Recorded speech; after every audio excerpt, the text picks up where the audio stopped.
اعوذ باللہ من الشیطان الرجیم بسم اللہ الرحمن الرحیم عبس وتولی ان جاءہ الاعمی وما یدریک لعلہ یزکی او یذکر فتنفعہ الذکری۔ سورہ عبس کی یہ آیات تب نازل ہوئیں جب حضرت عبداللہ ابن ام مکتوم جو کہ نابینا صحابی تھے رسول اللہ صلی اللہ علیہ وآلہ وسلم کی بارگاہ میں حاضر ہوئے۔ حضور اس وقت قریش کے سرداروں کو اسلام کی دعوت دے رہے تھے۔ رسول اللہ صلی اللہ علیہ وآلہ وسلم کی بارگاہ میں جب یہ حاضر ہوئے، چونکہ نابینا تھے تو انہیں پتہ نہیں چلا کہ کون حضور کی بارگاہ میں بیٹھا ہے۔ انہوں نے اونچی آواز سے کہہ دیا، اے اللہ کے رسول، اللہ نے جو آپ کو سکھایا ہے وہ مجھے بھی سکھائیے۔ آقا علیہ الصلاۃ والسلام چونکہ محو گفتگو تھے، حضور نے پہلی مرتبہ ان کی بات کا جواب نہ دیا۔ انہوں نے پھر یہی الفاظ حضور کی بارگاہ میں دہرائے۔ آقا علیہ الصلاۃ والسلام نے پھر توجہ نہیں فرمائی تو جبریل امین قرآن کی یہ آیات لے کے نازل ہوئے۔ عبس و تولی، ان کی طبیعت پر ناگواری گزری اور انہوں نے چہرہ ہی پھیر لیا۔ ان جاءہ الاعمی، اس لیے کہ ان کے پاس ایک نابینا آیا تھا۔ وما یدریک لعلہ یزکی، تمہیں کیا خبر کہ تمہارے توجہ فرمانے سے وہ اور پاک ہو جاتا۔ او یذکر فتنفعہ الذکری، یا آپ کے نصیحت کرنے سے وہ اور زیادہ نفع پاتا۔ حضرت عبداللہ ابن ام مکتوم وہ خوش نصیب صحابی ہیں جن کی دلجوئی کے لیے اللہ تعالیٰ نے حضور کو فوراً خبردار کیا۔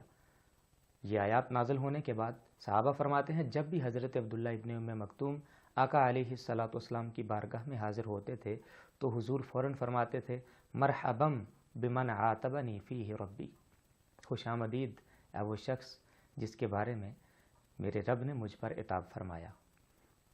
پھر حضور فرمایا کرتے تھے، حل لک من حاجۃ، اے ابن ام مکتوم تمہیں کوئی ضروری کام ہے؟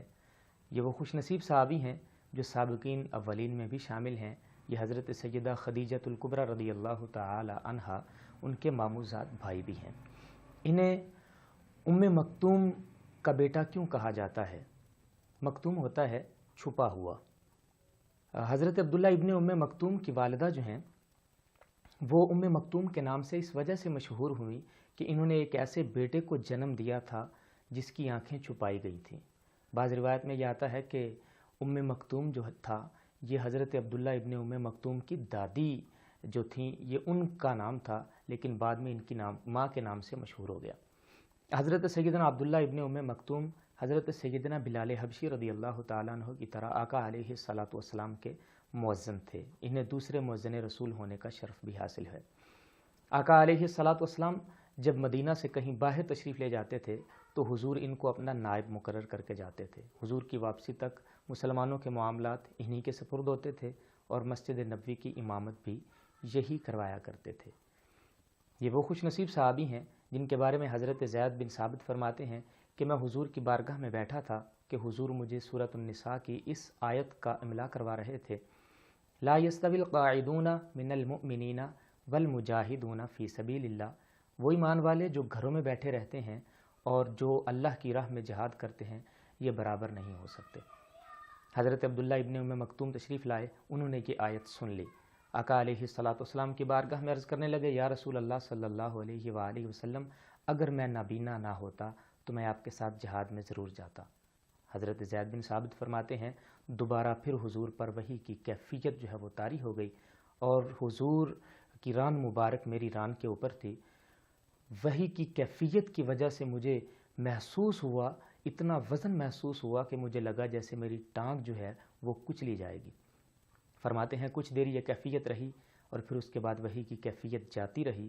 پھر رسول اللہ صلی اللہ علیہ وآلہ وسلم نے دوبارہ یہی آیت مجھے ان الفاظ کے اضافے کے ساتھ املا کروائی کہ لا یستوی القاعدون من المؤمنین غیر اولی الضرر والمجاہدون فی سبیل اللہ، یعنی جو لوگ بغیر کسی عذر کے گھروں میں بیٹھے رہتے ہیں وہ اور جو لوگ اللہ کی راہ میں جہاد کرنے کے لیے جاتے ہیں وہ کبھی برابر نہیں ہو سکتے۔ حضرت عبداللہ ابن ام مکتوم رضی اللہ تعالی عنہ یہ کبھی جہاد کے لیے نہیں گئے تھے لیکن شوق جہاد بہت تھا۔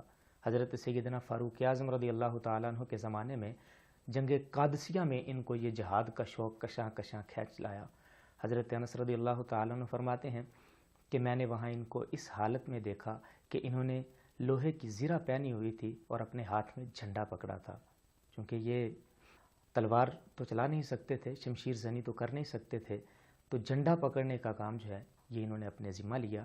اور اسی قادسیہ کی جنگ میں ہی حضرت عبداللہ ابن مکتوم جو ہیں انہوں نے جام شہادت بھی نوش کیا. حضرت سیدنا عبداللہ ابن مکتوم وہ خوش نصیب ہیں جو رسول اللہ صلی اللہ علیہ وآلہ وسلم کے دوسرے مؤذن ہیں. بخاری شریف کی روایت ہے، آقا علیہ الصلاۃ والسلام نے فرمایا، صحابہ جب بلال اذان دیں تو تم سحری کرتے ہی رہو، کھانا پینا بند نہ کرو، اس لیے کہ بلال اذان رات میں دیتے ہیں، یہاں تک کہ تم عبداللہ ابن مکتوم کی اذان کے الفاظ سنو. جب یہ اذان دیں تو تم کھانا پینا بند کر دو. چنانچہ ایسا ہی ہوتا تھا. حضرت عبداللہ ابن مکتوم پورے وقت پہ ہی اذان دیتے تھے.